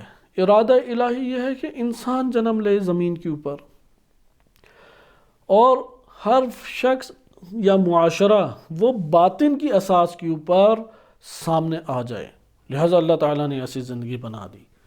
اب یہ خدا کے الطاف میں سے ہے، وہ کریم ہے، لطیف ہے، مہربانی کرنے والا ہے، اس نے مہربانی کی، دین ہمارے لیے رکھ دیا۔ دیکھو تم دین کو اختیار کرو، دین تمہارے لیے اس طرح سے زندگی کے اس الجھاؤ میں مددگار ثابت ہوگا کہ تم مصیبتوں کے اوپر صبر بھی کر لو گے اور نعمتوں سے بہترین لطف اندوز بھی ہو جاؤ گے، اور ہر دو کو جھیلتے ہوئے زندگی گزارتے ہوئے اپنے باطن کے اندر انسانیت کو اور ایمان کو وجود دے دو گے۔ اب آپ دین کو ایک طرف کر دیں، اس سے کہیں کہ ٹھیک ہے پھر تم ذرا کامیاب ہو کے دکھاؤ، وہ ناکام ہو جائے گا اپنی زندگی میں۔ حتیٰ کہ ابھی بھی ہمارے آس پاس سے وسائل اور اسباب ہٹا دیے جائیں، کتنا انسان ایک نیکی کی طرف رغبت رکھتا ہے۔ خواہشات نفسانی کی جو طوفان ہیں، خواہشات نفسانی کی جو تپش ہے، وہ انسان کو اندر سے کھوکھلا کر کے رکھ دیتی ہے، کمزور کر کے رکھ دیتی ہے، غلام اپنا بنا کے رکھ دیتی ہے۔ پھر تھوڑی سی خواہش وہ بھی انسان کو جھکنے پہ مجبور کر دے گی۔ لہٰذا یہاں پہ ہمیں دین کی تاثیر نظر آتی ہے۔ یعنی اگر آپ دین کو ایک طرف کنارہ کش کر دیں، خلقت کے مقاصد جو ہیں وہ تکمیل تک نہیں پہنچیں گے۔ مقصد تو یہ تھا کہ باطن کے اندر انسانیت کو جنم دیا جائے اور انسان اس دنیا کے اندر نمایاں ہو، اور انسانیت آگے ہمارا مستقبل ہو، معاشرہ جنت کے اعتبار سے۔ مستقبل ہمارا، ہم سب کا مستقبل قبر ہے، مستقبل قیامت ہے، دنیا میں کوئی مستقبل نہیں ہے ہمارا۔ کسی کو نہیں پتا کب زندگی کب موت، کسی کو نہیں پتا کب صحت کب مرض، کسی کو نہیں علم کب وسعت رزق کب تنگی ہے رزق۔ اس لیے مستقبل ہمارا نہیں ہے اس دنیا میں، مستقبل موت ہے، مستقبل قبر ہے، مستقبل قیامت ہے۔ پوچھیں کیا کرنا ہے تم نے مستقبل میں؟ کہ مستقبل میں میں نے وہی کرنا ہے کہ جو باطن میں میں نے کاٹا ہے۔ فجور کاٹا ہے، فجور کے ساتھ زندگی بسر کروں گا، تقویٰ کاٹا ہے، تقویٰ کے ساتھ زندگی بسر کروں گا۔ لہٰذا یہاں پہ آپ کو دین کی اہمیت پتہ لگی۔ اب آئیں دین کی تاثیر انسانی زندگی کے اندر۔ اللہ سبحانہ وتعالیٰ نے دین متعارف کرانے کے لیے انبیاء علیہم السلام کو بھیجا، کیونکہ دین تدریجاً ہمارے سامنے آیا ہے۔ اس کو یک بارگی اللہ تعالیٰ نے نازل نہیں فرمایا۔ انسانی رشد جیسے جیسے ہوا، یعنی معاشروں کا رشد، ایک فرد کا نہیں، ورنہ تو ہر دور میں نبی تھا۔ اگر کمال کے اعتبار سے دیکھنا ہر دور میں نبی تھا، ہر دور میں فیلسوف گزرے ہیں، ہر دور میں علماء گزرے ہیں۔ یہ مخصوص طبقہ ہے، یہ تو ہر دور میں ہوتا ہی ہے۔ آج بھی کوئی بھی کرۂ ارض زمین کا ایک خطہ بھی نیک اور پاکیزہ انسانوں سے خالی نہیں ہے، ہر زمین کے اوپر پائے جاتے ہیں اللہ کے نیک بندے، لیکن پنہا ہیں، پوشیدہ ہیں، برائیوں کے اندھیروں نے معاشرے کی انہیں چھپا دیا ہے، وہ خود نہیں چھپے ہوئے، اندھیرے معاشرے کے اس طرح سے تہ بتہ بند گئے ہیں کہ وہ آشکار نہیں ہو سکتے۔ آپ معاشروں کی صفائی شروع کر دیں گے، بندے آشکار ہو جائیں گے۔ اس لیے جب سوال کرتے اچھا فلاں پھر کیا ہوگا کہ مستقبل کے مثلا رہبر معظم چلے گئے پھر کیا ہوگا؟ آپ کہیں گے کہ وہی ہوگا اگر معاشرہ انہوں نے فسق و فجور کی ظلمتوں سے بھر دیا تو پھر نیک بندے پوشیدہ ہو جائیں گے، اور اگر انہوں نے ایمان اور تقویٰ کو غلبہ دے دیا تو یہ اللہ کے روشن چراغ بھرپور طریقے سے روشن ہو کے سامنے آ جائیں گے۔ لہذا جیسے ایک ستارہ چھٹتا ہے تو دوسرا ستارہ نکل آتا ہے، اس لیے اللہ کے خزانے وہ لامحدود ہیں، وہ کسی زمانے کے اندر مختص نہیں ہیں، وہ ہر زمانے میں جاری اور ساری ہیں۔ لہذا اب دین کی ادھر آپ تاثیر کو مطالعہ کریں۔ اب ہم اگر معاشروں کو مطالعہ کریں تو وہ تھوڑا سا مشکل ہو جاتا ہے۔ ہم فرد کو مطالعہ کرتے ہیں، لیکن آپ فرد کی اساس پہ معاشرے کو مطالعہ کر سکتے ہیں۔ مثلا آپ ایک گاؤں میں جائیں، دیکھیں لوگوں کے عمومی رجحانات کیا ہیں، لوگ کس طرح کا سوچتے ہیں، کیا عمل انجام دیتے ہیں۔ آپ ان کے مستقبل کی نشاندہی انہی قوانین کے دوش پر کر سکتے ہیں کہ دیکھو باطن میں دیکھو کیا کاٹ رہے ہیں. ایک ریاست بھی اسی طرح سے ہے، ایک شعبہ زندگی بھی اسی طریقے سے ہے. تحلیل آپ آرام سے کر سکتے ہیں. مثلا تعلیم کا شعبہ ہے، دفاعی عسکری شعبہ ہے، سیاستدانوں کا شعبہ ہے، بیت المال جو کہ اقتصاد اور ہماری بینکنگ کا شعبہ ہے. ہر جگہ آپ دیکھیں گے کہ اس جگہ ہے ہی کرپشن. پھر توقع نہ رکھیں کہ وہاں سے کوئی امانت دار نکل آئے گا. اگر امانت دار ہوا تو یہ جو تہ بتہ ہے کرپشن کی، خیانت کی، منافقت کی، انہوں نے اندھیرے اور تہیں جمائی ہوئی ہیں، وہ اسے غائب کر دیں گے، یا دنیا سے غائب کر دیں گے، یا اسے دبا دیں گے، چھپا دیں گے. وہ ابھر نہیں آ سکتا، وہ غالب نہیں آ سکتا. لہٰذا دین کی تاثیر ہم فرد سے شروع کرتے ہیں. ایک فرد کو اگر آپ ملاحظہ کریں، اگر معاشرے کے اندر ایک بندہ قیامت پر اعتقاد رکھتا ہے اور وہ یہ اعتقاد رکھتا ہے کہ ہم اس دنیا میں جو قلیل مدت ہیں خیر کو جنم دیں، نیکی کو جنم دیں، اور اس نیکی کو آگے دیکھیں گے. اب ادھر بھی مدارج ہیں لیکن ہم ابھی مادی حساب کتاب کرتے ہیں. ادھر بھی ہیں جیسا کہ امام علیہ السلام کی آپ نے روایت سنی ہے، تاجروں کی عبادت ہے، یا آپ یہ کہیں گے خائفین کی ایک عبادت ہے، یعنی لالچیوں کی عبادت ہے. ایک خوفزدہ لوگوں کی عبادت ہے، ایک حریص لوگوں کی عبادت، ایک ہے آزاد عبادت. یہ اپنی جگہ مدارج رہیں گے، یہ دینداروں میں مدارج ہیں. ہم ابھی بالفرض حریص لوگوں کی عبادت کے پہلو سے دیکھ لیتے ہیں. میرے پاس ایک مال آیا، اب میں اس مال سے یہ بھی کر سکتا ہوں خاموشی کے ساتھ فقط خود کھاؤں، کسی کو بھی نہ کھلاؤں، نہ بہن بھائیوں کو، نہ والدین کو خبر ہونے دوں، نہ کسی اور کی اس کی خبر آئے. خاموشی سے ہوٹلوں سے بھی بہترین طور پہ استفادہ کر لیا، یا بعض جگہوں سے بہترین طور پہ کھا پی لیا. مال آپ کے ہاتھ میں ہے. اب اگر ایک بندہ قیامت کے اوپر یقین رکھتا ہے اور جانتا ہے کہ زندگی ادھر معین مدت کے لیے ہے اور اس کے بعد جو کچھ ہے وہ تو رہ جانا ہے، ساتھ جانا ہی نہیں ہے میرے، اور ادھر نیکی کو میں انتہائی احسن صورت میں پاؤں گا، بہترین صورت میں پاؤں گا، جنت میرے لیے وہ بن جائے گی. اور اگر یہ عمل انجام نہ دیا میں نے، بالفرض گناہ نہیں بھی کرتا، تو بہت بڑی جنت کو ہاتھ سے تو کھو دیا نا میں نے، بہت بڑی جنت کو. حد اقل میں نے نیکی میرے ہاتھ میں تھا کہ میں یہ مال راہ الہی میں خرچ کر دیتا، یا فلاں مومن کی میں مدد کر دیتا اور جنت کو لے لیتا. لیکن یہ سودا بھی میں نے نہیں کیا اور مال کو بچا کے میں نے رکھ لیا، اور وہ مال تو میرے پاس بچنا ہی نہیں ہے. اب یہ جو حساب کتاب آپ کی خدمت میں پیش کیا جا رہا ہے، یہ کون کرے گا حساب کتاب؟ جو دین پر اعتقاد رکھتا ہے. کیونکہ آپ نے دیکھا دین اس کو ہر سطح کے اوپر نیکی کے اوپر ابھار رہا ہے. اگر وہ لالچیوں والی عبادت بھی کرے تو مال کا اپنے پاس محفوظ رکھنا دین کی نگاہ میں عقل مندی نہیں ہے، وہ بھی عقل مندی قرار نہیں دے گا. وہ کہے گا یار اسے باہر نکالو، یہ لوٹاؤ، یہ دو افراد کو،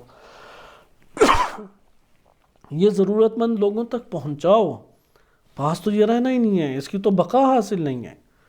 لیکن اگر ایک دنیا دار جو دین کو نہیں مانتا، اس کی زندگی دیکھیں، اس کے سامنے تڑپ رہے ہیں افراد بھوک سے، لیکن کہے گا میرا مال ہے میں کیوں دوں، میرے کام آئے گا. پھر کل کا اسے معلوم نہیں ہے، وہ رازق اپنے آپ کو سمجھتا ہے، کہے گا کل نہ ہوا تو پھر کیا ہوگا، محفوظ کرے گا. دیکھیں ایک دفعہ وہ ظلم کر رہا ہے کہ ضرورت مند کو نہیں دے رہا، دوسرا کیا برائی کر رہا ہے، بخل کر رہا ہے، اپنے پاس محفوظ رکھ رہا ہے، کل کے اوپر شک کر رہا ہے، اندر خود ہی اضطراب ڈال رہا ہے. مثلا ہمیں پتہ ہو کہ یار کل زندہ ہی نہیں ہیں ہم، یا ممکن ہے کل زندہ ہوں، ایک اضطراب کا شکار ہو جائیں گے. لیکن اگر یہ کہیں گے یہ تو اللہ کے ہاتھ میں ہے، میرے ہاتھ میں ہی نہیں ہے، میں نے بچنا ہے یا زندہ رہنا، ہر دو میرے ہاتھ سے باہر ہے، تو ٹھیک ہے اللہ میں تیری رضا پہ راضی ہوں، میں اگر بچنا چاہوں تو کون سا بچ جاؤں گا، پھر تو دنیا میں کوئی مرتا ہی نہ.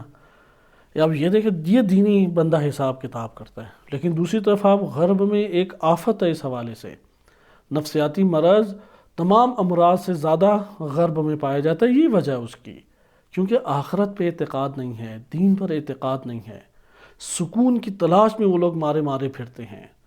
ادھر نعمتیں اتنی کھا کھا کے شوگر اور بلڈ پریشر کے مرض کو لگا لیتے ہیں، مطمئن زندگی بسر کرتے ہیں. ابھی دین اسلام کی، پھر دین میں کون حقانیت رکھتا ہے اس کی طرف ہم بعد میں آئیں گے۔ ابھی تو دین کی تاثیر آپ دیکھیں کتنا بڑا فرق پیدا کر لیتی ہے کہ غرب میں ایک طبقہ ہے وہ کھا کھا کے اس کا جسم جو ہے وہ غبارے کی طرح پھٹنے والا ہے۔ کیوں کھا رہا ہے؟ کل کو پتہ نہیں ملے گا یا نہیں ملے گا۔ حتیٰ کہ وہ اخباروں میں چھپا کہ ایک بندہ، اسے سزائے موت تھی، اس سے پوچھا آخری خواہش کیا ہے؟ کہتا ہے کہ میں بہترین غذا کھانا چاہتا ہوں۔ انہوں نے 2-3 دن کی اسے غذا دی، گھنٹہ ایک دیا، پاگلوں کی طرح بس وہ کھا رہا تھا، اپنے وجود میں ڈال رہا تھا کہ کل کو پتہ نہیں، اب اس کے بعد تو مجھے کوئی لذت ملنی ہی نہیں ہے، کیونکہ اس کے بعد اس کی زندگی ویران ہے، اندھیرا ہے اس کے بعد۔ اگر کسی کو موت کے بعد اندھیرا نظر آئے، سمجھ لیں کہ اندر دین نہیں ہے اس لیے اندھیرا ہے، یا فسق و فجور میں زندگی بسر کی ہے اس لیے اندھیرا ہے۔ لیکن دیندار ہو اور فاسق ہو، پھر بھی توبہ ہے، استغفار ہے، شفاعت ہے، یہ نور ہے، نور۔ یہ تو وہ انوار ہیں کہ جن کو اللہ سبحانہ و تعالیٰ نے اتنا نورانی کیا ہے، اتنا نورانی کیا ہے کہ فسق و فجور کی ظلمتیں بھی وہ چھٹ جاتی ہیں نورانیت کے سامنے۔ اللہ توبہ کے ذریعے سے سب کے سب گناہوں کا ازالہ کر دے گا۔ اس لیے دیندار اندر مضطرب ہے تو خوش بھی ہے، مطمئن بھی ہے۔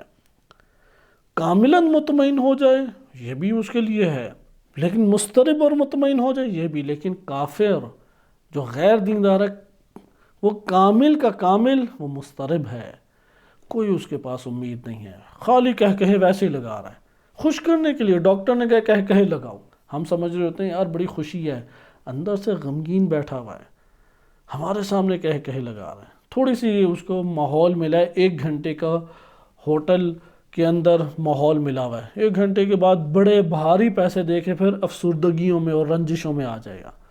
ہم وہ جو 1 گھنٹہ ہوٹل میں شیشے کے اندر بیٹھ کے بہترین ماحول میں اچھی غذائیں اور اچھی محفل جما کے وہ وقت گزار رہا ہے، اس کو ہم بہت اچھا سمجھ رہے ہیں، جبکہ ابھی 1-2 گھنٹے کے بعد جب وہ باہر آئے گا تو اب جو طویل گھنٹے ہیں وہ اندھیروں میں ہیں، وہ رنجش میں ہیں، وہ غم میں ہیں۔ لہذا ظاہری ہنسنے والے، کھلنے والے، دنیا سے لطف اندوز ہونے والے اس ظاہر کو دیکھ کے اس کو اندازہ نہ لگائیں، باطن کو اس کو گھیرنا ہے، باطن کے اندر جھانک کے دیکھنا ہے کہ اضطراب ہے یا اطمینان، تو دیکھیں کہ اس کے دین ہے یا نہیں۔ لہٰذا اب آپ آ جائیں، اللہ سبحانہ وتعالیٰ نے دین اتارا تاکہ یہ باطن کی اساس میں نشوونما انسان پائے، اور دین معاشروں کے لیے اللہ نے اتارا۔ یہ معاشرے بھی مکمل اسی طرح ہیں۔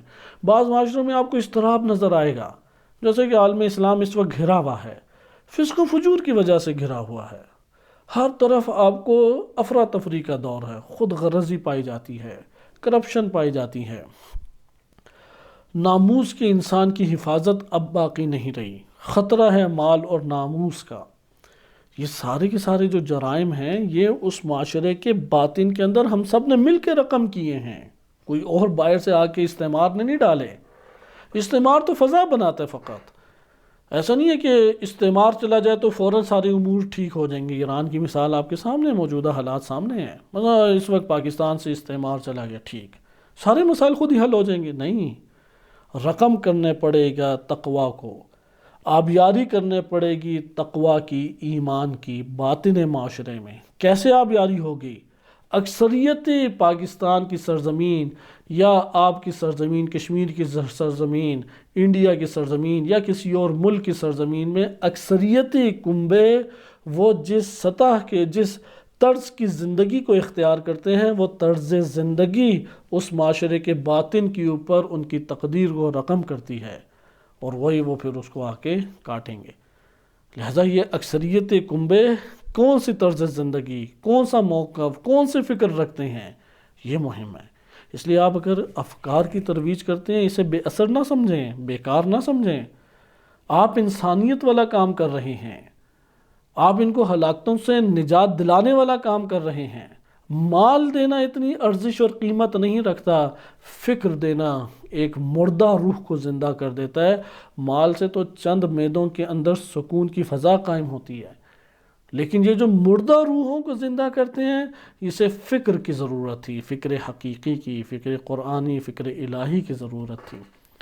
لہٰذا آپ نے دیکھا کہ دین اس عنوان سے آتا ہے۔ پھر دین زندگی کے جتنے الجھاؤ موجود ہیں، نعمتوں کی صورت میں، مصیبتوں کی صورت میں، انسان کی وابستگیوں کی صورت میں، خاندانی وابستگی ہے، علاقائی وابستگی ہے، ریاستی اور قومی وابستگیاں ہیں، دوستی کے تعلقات ہیں، کئی طرح کی انسان کی خواہشات نفسانی کو پورا کرنے اور مفادات کے اعتبار سے کئی افراد سے وابستگیاں۔ دین اللہ نے ایسا کامل اور جامع بنایا ہے، وہ اس سارے کے سارے الجھاؤں میں ایک نظم کو پیدا کر دے گا۔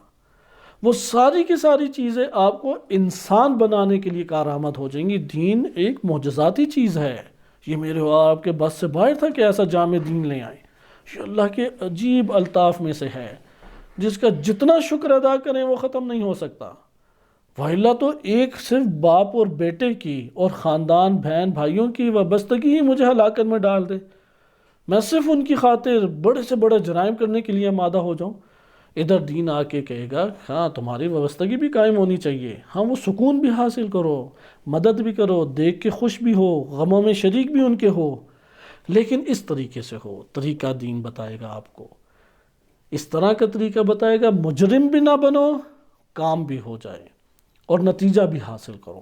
نتیجہ ایسا نہیں ہے کہ حاصل نہیں ہوگا، یہ دین ہے کہ جو آپ کو یہ بات میں آپ کہیں گے میرے لیے تو آسان ہے، میں کوئی پریشانی کی میرے لیے بات نہیں ہے، دین کو تھام لوں گا، دین جو موقف دے رہا ہے مجھے تو کوئی اور سوچنے کی ضرورت نہیں ہے، دین نے موقف دیا میں اختیار کر لوں گا۔ دوسری طرف سے آپ دیکھتے ہیں کہ ایک بندے کے معاشرے میں بڑے احسانات ہیں، کیونکہ آپ کی آرزوئیں، آپ کی تمنائیں، آپ کی خواہشات نفسانی، آپ کی لذات زندگانی اسی شخص کی بدولت آپ کو حاصل ہوئی۔ اب داؤ پہ لگ گیا کہ وہ شخص آپ سے ایسا تقاضا کر رہا ہے جو خلاف انسانیت ہے، جو خلاف قانون ہے، یا وہ ایک ایسا تقاضا ممکن ہے کہ کر دے اپنی زندگی میں، آپ سے ابھی کیا نہیں ہے، خدشہ ہے۔ اب اس کے سامنے تو انسان کا دل جھکا ہوا ہے، متواضع ہے، کیا کرے کیونکہ بڑے احسانات ہیں اس کے۔ دین آ کے منظم کرے گا۔ دیگر جگہوں پہ آپ لے لیں گے، مدد لیں گے نظریات سے، خود الجھاؤ کا شکار رہیں گے، خود فساد کو برپا کریں گے، خود انسانیت کی ڈگر سے نکل جائیں گے۔ دین ہے یہ توانائی رکھتا ہے، وہ آ کے ایسا آپ کو حل بتائے گا کہ آپ کی وابستگی قائم رہے۔ حل جزاء الاحسان الا الاحسان، احسان کا بدلہ سوائے احسان اور نیکی اور بہترین نیکی کے علاوہ کچھ ہو سکتا ہے؟ دین نے واضح کا نہیں ہو سکتا، اس لیے آپ کو دین ابھارے گا، دیکھو بہترین اسے جزا دو اس نیکی کی، لیکن اس طریقے سے تم نے دینی ہے کہ انسانیت کی راہ سے نہ نکل جانا، انسانیت کا سفر ترک نہ کر دینا، مجرم نہ بن جانا، پست نہ بن جانا، ذلیل و خوار نہ ہو جانا، غلام نہ بن جانا، احرار میں سے رہنا، زندوں میں سے رہنا، آزاد افراد میں سے رہنا۔ لہٰذا یہ دین آپ کو یہ سلیقہ سکھائے گا، وَإِلَّا میں اور آپ نہیں یہ کام کر سکتے۔ یہ تو دو وابستگیاں میں نے بتائی ہیں آپ کو۔ آپ ابھی دیکھیں پھر ایک جگہ کوئی جاب کر رہا ہے، کوئی یونیورسٹی میں پڑھ رہا ہے، کوئی گھریلو امور بھی دیکھتا ہے کہ بڑے سخت حالات میں معاشرے چل رہے ہیں، اختلافات پیدا ہو جاتے ہیں، بحثیں عجیب و غریب جنم لے لیتی ہیں، شبہات اور شکوک کھڑے ہو جاتے ہیں، سب جگہ پہ دین آ کے نجات دیتا ہے۔ دین نجات یافتہ ہے، لہذا دین کی قیمت کو اگر جاننا ہے، دین کی قیمت کو، تو امام حسین علیہ السلام کی قربانی سے جانیں۔ جب یہ مرحلہ آ پہنچا کہ علی اکبر علیہ السلام کو بچایا جائے یا اس قیمتی ترین دین کو بچایا جائے جو سب کو آزادی فراہم کرے گا، جو تا قیامت آنے والے انسانوں کو حیوانیت سے، جرائم سے، ذلت اور خواری اور خواہشات نفسانی کے زندانوں سے نجات دے گا، اس کو بچانے کی باری آئی تو امام حسین علیہ السلام نے دین کو بچانے کی بات کی، کہا علی اکبر شہید ہو جائیں مشکل نہیں ہے، صبر کریں گے۔ اسی طرح جناب زینب بنت علی علیہ السلام، ان کی پردے کی باری آئی، حجاب کی باری آئی، گلیوں میں پھرانے کی باری آئی، دین کو عظمت دی نہیں، دین کی طرفداری کی، اس مصیبت پہ صبر کیے امام حسین علیہ السلام نے، حتیٰ اپنے وجود کو مٹانے کے لیے تیار ہو گئے، جو سراپا خود دین تھا ان کا وجود، سراپا دین، کہا کہ نہیں اس دین کو بچا لو، یہ دین اتنی قیمت رکھتا ہے، کیونکہ یہ دین ہے کہ جو نجات دے گا، یہ دین ہے جو اللہ تعالیٰ نے ایک معجزاتی سطح کے اوپر لطف الہی کی بنا پر ہمارے لیے تحفہ اور انعام رکھا ہے۔ لہذا پھر اس کو معاشروں کی رگوں کے اندر معاشروں کی روحوں میں پیوست کرنے کے لیے اللہ سبحانہ وتعالیٰ نے انبیاء بھیجے۔ نبی صلی اللہ علیہ وسلم سب سے کامیاب ترین اور سب سے کامل و اتم ترین ہستی ہیں کہ جنہوں نے اس پورے کے پورے فلسفے اور ذمہ داری کو سب سے بہترین طریقے سے پورا کیا۔ لہذا آپ دیکھیں کہ نبی اکرم صلی اللہ علیہ وسلم نے معاشرے کی روح کے اندر کس طریقے سے دین کو اتارا اور دین کی اساس پہ باطن کو تبدیل کیا، کہ یہ چھوٹے سے واقعے کے اوپر میں اپنے اس گفتگو کو ختم کرتا ہوں، اور آپ سیرت رسول صلی اللہ علیہ وسلم کو اب آپ اس زاویے سے پڑھ سکتے ہیں، کیونکہ یہ ہمارے ہاں ایک مشکل پیدا ہوئی ہے۔ بہت سارے واقعات کو ہمارے بعض علماء نے معجزات میں رکھ دیا، ہم بھی ابھی تک اسے معجزات ہی کے زمرے میں پڑھ رہے ہیں، جبکہ اس کے اندر مسئلہ سیاسی بھی نکل سکتا ہے، اجتماعی استفادہ بھی ہو سکتا ہے، دیگر استفادے بھی ہو سکتے ہیں۔ علم فقہ میں اس حوالے سے کام کیا کہ انہوں نے فقہی استنباط ہر سطح اور ہر باب کے اندر موجود حدیثوں سے کیا، لیکن بقیہ سارے شعبے ایک قسم کے ادھورے رہ گئے ہیں، اس میں ابھی بھی ضرورت ہے۔ لہٰذا آپ سیرت رسول صلی اللہ علیہ وسلم کے واقعات سے معاشرے کے اندر دین کے اثرات اور اس کی تاثیر، اس کے پہلوؤں کو اخذ کریں۔ میں یہ ایک دو واقعات انتہائی تیزی سے سنا کے آپ کے سامنے خدمت میں گفتگو تمام کرتا ہوں۔ نبی صلی اللہ علیہ وسلم صحابہ کے ساتھ کھڑے تھے، ہمارے ہاں کتب اربع میں یہ روایت وارد ہوئی ہے۔ دیکھا ایک خاتون آ رہی ہے، اس خاتون کو دیکھا تو صحابہ کے جھرمٹ سے نکل کے نبی صلی اللہ علیہ وسلم استقبال کے لیے آگے بڑھے، سلام کیا اس نے بھی، نبی صلی اللہ علیہ وسلم نے استقبال کرتے ہوئے بہترین جواب دیا۔ چادر پہنا کرتے تھے جسے آج کل عبا بھی کہتے ہیں، مثلا یہ عبا تو ہماری پوری ٹخنوں تک ہوتی ہے، اس دور میں چادر لیا کرتے تھے عبا کے طور پہ، جیسے کہ بعض قبائلی علاقوں میں آج بھی رائج ہے کہ وہ جو بزرگ یا باشرف انسان ہوتا ہے معاشرے میں، وہ اپنے اوپر چادر ایک رکھتے ہیں۔ نبی صلی اللہ علیہ وسلم بھی اسی طریقے سے عربوں میں یہ رواج تھا۔ اس چادر کو زمین پہ بچھا دیا، کیونکہ پگڑی اور چادر کی قیمت معاشروں کے اندر ہوتی ہے، لیکن وہ بچھا دیا۔ ایک طرف حضرت صلی اللہ علیہ وسلم بیٹھ گئے، دوسری طرف وہ خاتون بیٹھ گئی۔ پھر ایک خوشگوار ماحول اور خوشگوار لمحات اور ایک خوشگوار موڈ میں انہوں نے گفتگو شروع کی، کبھی حضرت صلی اللہ علیہ وسلم مسکراتے، کبھی وہ مسکراتی، اور اس طرح سے گفتگو کی۔ تھوڑی دیر کے بعد اٹھے اور خداحافظ کہہ کے وہ چلی گئی۔ اس کے کچھ دیر کے بعد ہی اس کا بھائی آیا، لیکن نبی صلی اللہ علیہ وسلم صحابہ کے اس جھرمٹ میں اسی طرح رہے۔ وہ آیا، رسول اللہ نے ادب احترام سے اس کا جواب دیا، لیکن اس کے ساتھ یہ سلوک نہیں کیا جو یہ سلوک تھا، یہ تو بڑا تعجب آور سلوک تھا۔ صحابہ نے پوچھا کیا وجہ ہے، کیونکہ وہ رضائی بہن تھی، رضائی بہن نبی صلی اللہ علیہ وسلم کی تھی، یعنی محرم تھی، اور یہ بھی تو رضائی بھائی ہوا۔ پھر تو صحابہ نے پوچھا کہ آپ نے اس کے ساتھ کیوں یہ سلوک نہیں کیا؟ تو فرمایا حضرت صلی اللہ علیہ وسلم نے روایت میں وارد ہوا ہے کہ وَهِيَ أَبَرُّ لِلْوَالِدَيْنِ، یہ والدین سے بہت نیکی کا سلوک کرتی ہے، اس کی نسبت یہ بھی سلوک کرتا ہے اچھا نیکی کا، لیکن یہ جو خاتون ہے یہ بہت زیادہ خدمت گزار ہے، بہت زیادہ نیکی کرنے والی اپنے والدین سے۔ اس نیکی کی وجہ سے رسول اللہ نے یہ جدا سلوک کیا۔ یہ دیکھیں، یہ دین ہے، یہ روحوں کے اندر دین کو اتارنے والی بات ہے۔ اس نے عرب کے وحشی درندہ معاشرے کو ایک چند سالوں کے اندر کاملاً اسے تبدیل کر کے رکھ دیا، اخلاقی اقدار ان کے اندر ابھار دیں، ادب احترام کی فضا کو پیدا کر دیا۔ سال ہر سال کی جو لڑائیاں اور قتل و غارت تھی اس کا خاتمہ کیا نبی صلی اللہ علیہ وسلم۔ یہ کامیاب زندگی ہے، فقط کامیاب زندگی ایک ٹائٹل لے لینا نہیں ہے۔ حکومت اسلامی خالی قائم ہو جائے اور یہ چیزیں اجرا نہ ہو پائیں تو یہ مرحلہ تو اپنی جگہ پہ ادھورا رہ جائے گا۔ لہٰذا نبی صلی اللہ علیہ وسلم نے اس اخلاق کے ساتھ دین کا تعارف کرایا۔ اس طرح ایک اور آپ واقعہ سنیں جو صحیح سند بھی ہے، اور ہمارے بعض علماء نے اسے معجزات کے ضمن میں رکھا۔ ٹھیک ہے، معجزات کے ضمن میں بھی وہ واقعہ آتا ہے، لیکن حقیقت میں دین کی تاثیر ادھر دیکھیں۔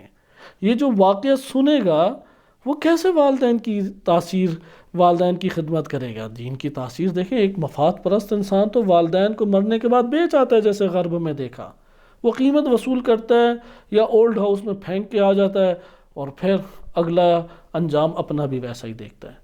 ادھر رسول اللہ اور دین کی تعلیم دیکھیں، والدین کے لیے کس قدر ادب، احترام اور خدمت اور نوازش کا حکم دیا گیا ہے۔ دونوں میں آپ تاثیر واضح طور پہ دیکھ سکتے ہیں۔ اگر دین کی تاثیر ہٹا دیں، اولڈ ہاؤس، جہنم، اور پھر مال کے طور پہ لاش کا سودا، یہ معاشرہ ہے۔ دین کی تاثیر کو لے آتے ہیں، ابر للوالدین خاتون ہے، مرد سے زیادہ احترام اس کے عمل کی وجہ سے ہوگا۔ لہذا دوسرا واقعہ دیکھیں، سمرہ بن جندب صحابی کے نام سے اہل سنت اسے متعارف کرتے ہیں۔ معاویہ بن ابی سفیان کی جانب سے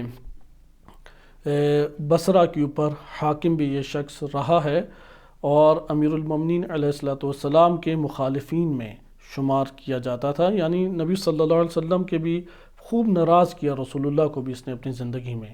اسی کی بیٹی سے مختار ثقفی نے شادی بھی کی کہ جس نے تبرہ کر کے اپنی جان چھڑائی تھی، معروف ہے یہ شخص۔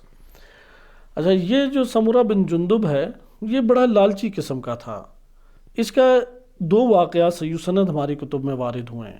ایک ہے کہ اس کا ایک چھوٹا سا نخلستان تھا، باغ سا تھا چھوٹا سا، جس میں کھجور کے درخت اگے ہوئے تھے، لیکن اس باغ تک پہنچنے کے لیے ایک انصاری کے گھر کے درمیان سے راستہ نکالا جاتا تھا۔ وہ گھر اس طرح سے بنا ہوا تھا، باغ ہے، اب باغ تک پہنچنا ہے تو کوئی راستہ نہیں ہے، گھر بنے ہوئے ہیں، صرف ایک صحابی انصاری قبیلے کے، ان کے گھر کے اندر سے اس باغ کو راستہ جاتا ہے۔ یہ دروازہ کھٹکھٹائے بغیر سیدھا اندر چلا جاتا تھا۔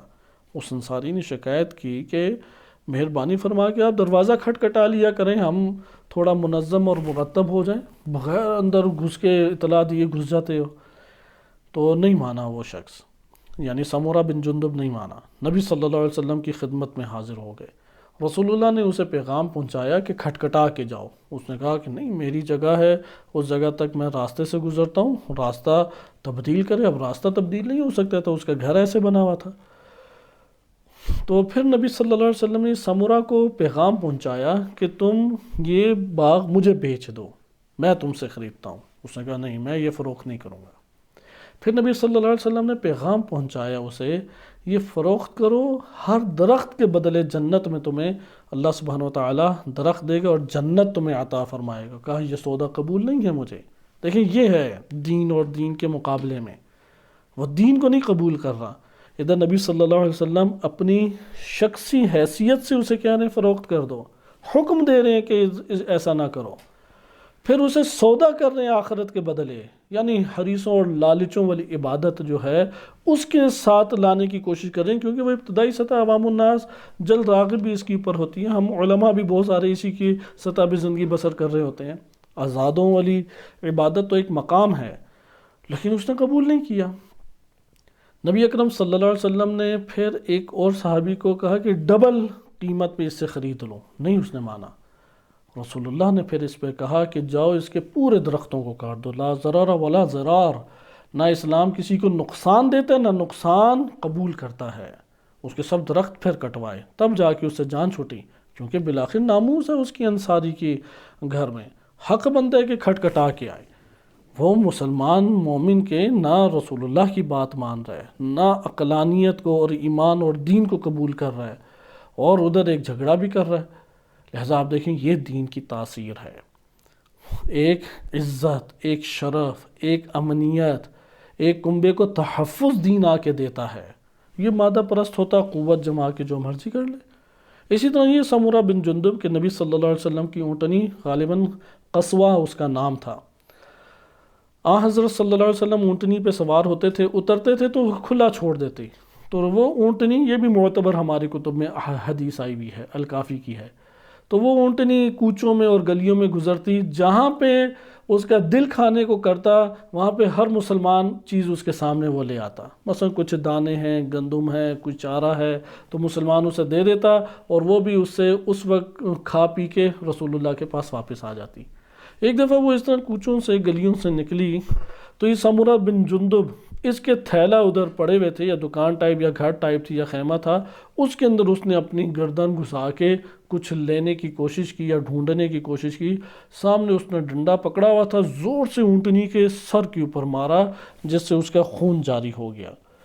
وہ بلبلا کے ایک قسم کی شاکی غمگین دکھی وہ رسول اللہ کے پاس آئی اور سامورہ بن جندب کی شکایت کی، اور نبی صلی اللہ علیہ وسلم نے بھی اس کے حق میں، اونٹنی کے حق میں یعنی دعا کی یا اس کے زخم کے اوپر مرہم کیا۔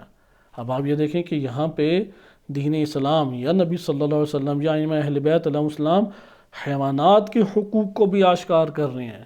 دین آ کے آپ دیکھیں کیا معاشرہ رسول اللہ نے تشکیل دیا کہ وہ اونٹنی جس جگہ جاتی ہر مسلمان وہاں پہ اس کے لیے غذا سامنے کر دیتا تھا۔ حیوانات کو اس طریقے سے دین اسلام نے تحفظ دیا، ان کے حقوق کا خیال رکھا، اور حیوانات کی بھی جس کی طرف بازگشت ہوتی تھی وہ اللہ کے رسول صلی اللہ علیہ وسلم ہوتے تھے۔ لہذا یہ دین کی تاثیر ہے جس میں رحمت ہے، محبت ہے، ایثار ہے، قربانی ہے، نیکی ہے، خیر ہے، خیرات ہے۔ مد مقابل دیکھیں ظلم ہے، تشدد ہے، خود غرضی ہے، عجیب و غریب ایک تاریکیاں پائی جاتی ہیں۔ یہ دین کی تاثیر ہے کہ جو سیرت رسول سے سامنے آئی اور معاشرے میں اثر انداز ہوئی۔ وصلی اللہ علی سیدنا محمد و آلہ الطاہرین۔